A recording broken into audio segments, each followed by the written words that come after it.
कारवाई केला।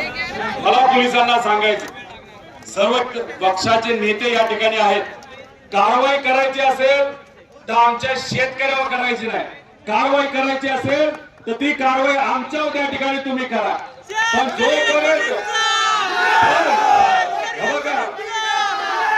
विषय एवढाच आहे की सरकार म्हणते अलिनो येते, पाऊस कमी होणार आहे। मला तुम्हाला विचारायचं, पाऊस कमी झाला तर तुमच्या शेतामध्ये येणाऱ्या वर्षी काय पिकणार आहे का? काय पिकणार का? जर काय पिकणार नसेल तर जो भाव, जो माल आपल्या हातामध्ये आहे त्याला चांगला भाव मिळाला पाहिजे का नाही मिळाला पाहिजे?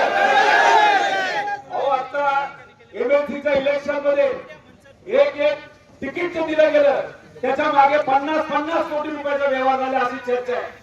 आणि मग आमच्या शेतकऱ्याने कष्टाने पिकवलेल्या कांद्याला 10 रुपये अतिरिक्त मागितले तर काय चुकते? काय चुकतंय का? मग आपल्याला किती रुपये पाहिजे रेट?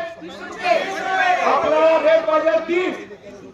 2023 ला देवेंद्र फडणवीस साहेबांनी काय सांगितलं होतं? आम्ही शेतकऱ्याला 24 रुपयाचा भाव देऊ। मग इलेक्शनच्या आधी 24 आणि इलेक्शन झाल्यानंतर 12.5। हा कसला नाही आमच्या शेतकऱ्यावर? मी तुम्हाला विचारतो, इलेक्शनच्या आधी जो भाव डिक्लेअर झाला तेवढा तरी कमीत कमी इलेक्शन नंतर आपल्याला मिळाला पाहिजे का नाही मिळाला पाहिजे?